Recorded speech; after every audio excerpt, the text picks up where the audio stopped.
Avez-vous déjà vu The Monster Project? Oui, non, bah moi je l'ai vu et j'ai perdu mon temps. Allez, viens perdre ton temps avec moi s'il te plaît.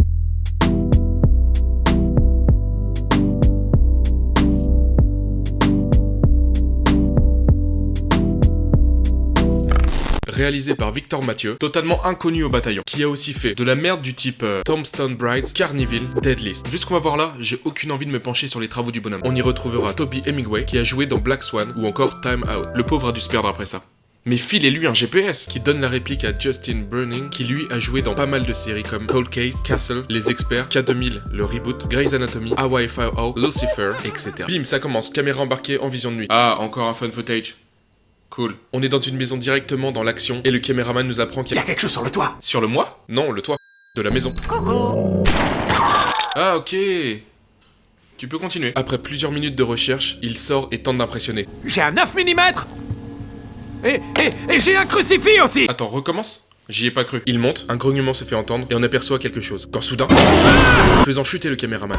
Ah ouais? Et qu'est-ce qui te fait dire que c'est un homme? Bah, je sais pas, ta gueule pour voir. Mais ce n'était qu'une mise en scène entre potes avec un des deux qui était déguisé en loup-garou. Et il aurait dû tomber sur un matelas. Et tout ça pour buzzer sur YouTube.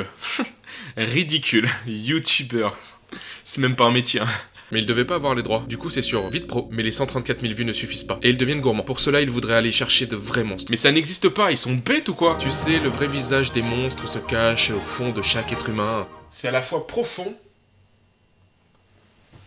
et totalement stupide. Il compte en faire une série de vidéos qui s'appellerait le Monster Project. Puis il poste une annonce sur le net. Switch sur une facecam où un type nous annonce que ça fait 230 jours que je suis clean. Et qu'il se reconstruit petit à petit et qu'il va souvent à l'église. On est fiers de lui.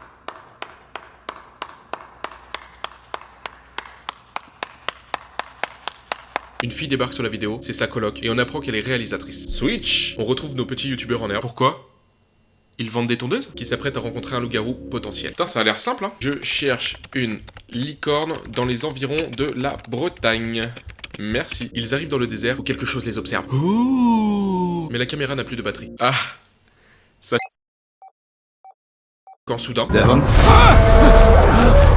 Mais ça coupe et on n'a pas l'entretien. Ils arrivent chez le caméraman Jamal avec Devon, le youtubeur, qui est donc en coloc avec le toxico Brian et la fille Muriel, ex de Devon. Ah ouais, tu nous balances tous les noms comme ça au calme? Brian donne un colis qui est arrivé pour Jamal et Devon. Quand Muriel arrive, elle repart aussi sec en voyant son ex. Mais du coup, c'est quoi le colis? Un nécessaire pour prélever du sang pour le donner à une vampire comme monnaie d'échange. Attendez, ça choque personne? Bah, faut croire que non. Il dépose les doses sur un banc la nuit, dans un parc, quand soudain...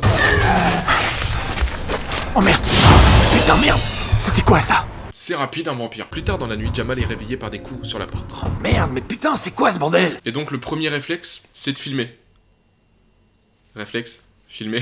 Putain, génial. Mais personne, sauf un DVD par terre, qui contient une vidéo de Shiori, qui est comme possédée, et qui a quelque chose en elle qui lui dit de faire des choses très mauvaises. Puis pour finir... Putain, c'est quoi ce délire? Tout ça pour prouver que c'est pas du fake. Nous voilà donc avec un loup-garou, un vampire et une possédée. Switch. Nous sommes à la nif de Brian. On le voit discuter au loin. Il va replonger. On apprend qu'il a des vues sur Muriel.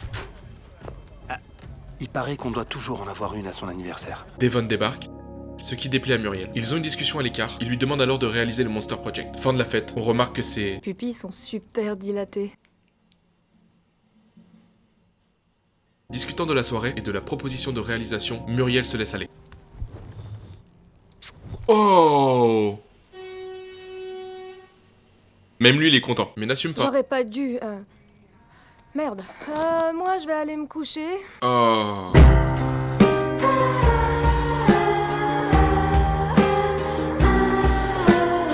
Eh merde!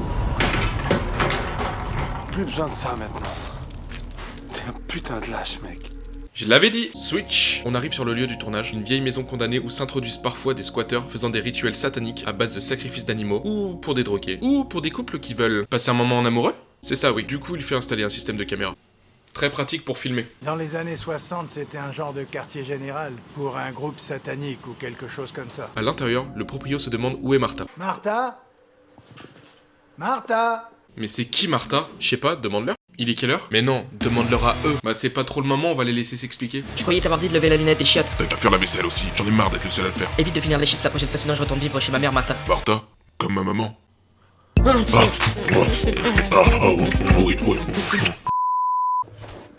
Je Je crois qu'il a dit que c'était sa femme. La porte s'ouvre toute seule, ils entrent, il y a une femme dans une chaise roulante. Madame? On est bien d'accord qu'elle était enfermée seule dans la maison avant ça. Ouais. Le propriétaire indique qu'il y a une boîte de fusibles en bas pour l'électricité quand soudain... La dame se met à criser. Encore une, se met en place au moment d'allumer les projos. Du coup, Muriel et Brian descendent à la cave tout en discutant du passé de Devon. En fait, elle fait que reproduire les mêmes conneries que 90% des filles. Pardonner un espèce de connard et refuser un mec potentiellement bien. Bref, switch. Devon tente d'enregistrer une intro, mais galère lorsque... Oh merde, c'était quoi ça? Un bruit surgit de derrière, puis... Muriel crie. C'est qui elle? Ah c'est rien, c'est Sadako, Shiori. Mais ça va, elle a l'air sympa. Brian va attribuer les loges au monstre, mais... Quelqu'un là-dedans? Eh oh. Ah oui, y a plus aucune honte sur les inspirations. Sadako, Kayako de The Grudge, Sadako, Kayako. Sadako, par contre ça on va éviter. Y a plus de respect. Il s'approche. La vampire arrive dehors. Elle annonce direct qu'elle est... Venu pour le dessert. Ça va mal tourner. Brian va s'aérer un peu, mais aperçoit Kayadako Shiori qui le fait flipper et... Juste une... Eh. Putain. Le loup-garou débarque. Du coup, on est bien d'accord comment ils ont eu les plans de la caméra du loup-garou. Switch. Entretien avec le loup-garou qui explique que pour devenir un loup-garou, il faut tuer un membre de sa famille, pas besoin de vendre son âme au diable. Et qu'au moment de se transformer, ça fait mal au dos et à la mâchoire. Que l'esprit se divise en deux pour devenir animal. Alors vous ne contrôlez plus rien quand vous vous transformez. Non. Pas joyeux tout ça. Entretien avec la vampire, elle demande à parler avec le goûter sur pattes. Elle nous apprend qu'ils ne sont pas immortels, qu'ils saignent, qu'ils ne craignent pas la lumière du soleil, mais que leurs sens sont amplifiés. Les odeurs, les bruits empêchent de penser. Et donc qu'ils boivent du sang pour se nourrir? Pas que. La caféine, l'alcool, le sexe, les drogues. Du coup, puisqu'elle a... Goûter à ton sang. Elle a pu y distinguer des drogues. Le petit bâtard. Du coup, il s'énerve et se barre. Jamal le rattrape et lui confisque sa drogue. Je suis un faible. Entretien du démon Shiori. Elle serait possédée et la seule façon de s'en débarrasser serait de venir leur parler. Il serait présent depuis sa naissance. Soudain, Je le vois. Va-t'en. Je sais ce que tu veux. Va-t'en. les plombs sautent. Muriel va au sous-sol pour remettre le courant, mais... Merde.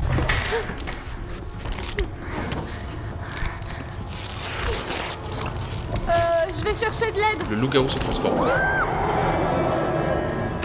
Elle fuit. Ah oui, c'est une meilleure affaire là. Retrouve ses amis. Tiens, Shiori, ça va? Ah ok. Et la vampire? Il faut se tirer! Allez, transforme tous là! S'enferme, tente de rassembler leurs esprits. Mais qu'est-ce qui leur arrive à tous là? C'est dingue! Je ne ferai aucun commentaire pour relier l'ordre chronologique de la mort du personnage à sa couleur de peau. Brian entend le vacarme de dehors et rapplique pour sauver Jamal. Devon sort toutes sortes d'objets. Dieu anti-vampire, eau bénite, sel, poignard, on a tout ce qu'il faut ici. Brian va tenter de consoler Shiori. Fais-moi confiance. Tout se passera bien. Elle a besoin d'aide, elle, non? Jamal n'est pas mort et il crie à l'étage. J'ai été mauvaise langue, il est vivant. En ressortant, la vampire débarque. Telle une marionnette dans le train fantôme de la fête foraine du plus petit village de ma région. Elle s'empare de Muriel. Girl power! Devon et Brian se ruent pour l'aider. Devon se fait souffler. Brian saute dessus avec un pieu et traverse l'étage par le plancher. Il se fait à son tour souffler. Jamal arrive et la bute. Plus que 2. Muriel s'est faite mordre, mais... Fauve des X-Men débarque comme à son habitude. Alors qu'il tente de s'enfuir, Shiori chiale encore. Elle fait Shiori. Il décide de la prendre avec eux et recourse-poursuite avec le fauve. Dépêche-toi! Espèce de fils de pute! Pas très vif pour un loup-garou, et pas très fort non plus. Il se retrouve bloqué à la cave, mais Brian voit une sortie en se faufilant. Il y est presque. Allez. Allez. Retourne sur ses pas, mais... Shiori l'en empêche. L'heure est venue de payer pour tes péchés, Brian. Quel péché? J'imagine la drogue. Réussit à s'en défaire grâce à de l'eau bénite, sans... Ah ouais, le plagiat va loin quand même. Ils la maintiennent. Essaye. Switch back. On retourne à l'anniversaire pour la scène la mieux trouvée du film. Réellement. Où Brian revit ce moment mais de façon omnisciente. Ça veut dire qu'il est comme hors de son corps, hors de son esprit. Shiori, ou du moins le démon qui l'habite, s'infiltre dans son esprit et dans ses souvenirs. On y apprend qu'il a ramené de la mauvaise cam à ses potes, sans le vouloir, et qu'ils sont tous morts d'overdose. C'est donc un... Retour à la réalité. Il exorcise le démon, ce qui marche, mais... Muriel se fait posséder. Exorcisme numéro 2. O-K-L... M. C'est refusé, parce que ce n'est pas dans le dictionnaire. Qui ça, il? Qui il? S'ensuit un plan en ombre ridicule. J'aurais dit en ombre chinoise. Pardon. Muriel reprend connaissance, mais Jamal manque à l'appel. C'est normal, il est en train de se transformer plus loin. Le loup-garou débarque à nouveau. Muriel ne se sent pas bien. Brian fait diversion. Alors qu'une seule suffirait. Genre là, il le voit pas, ni ne le sent. Switch! Muriel se sent vraiment pas bien. Devon la rassure. Je t'ai toujours dit que tu faisais partie du plan. Attends, quoi? Quel plan? Brian sort de la planque et... Le même type qu'au bout du conduit. T'es qui, toi? Il arrive. Va te faire foutre! Il pleure sur la dépouille de Muriel et...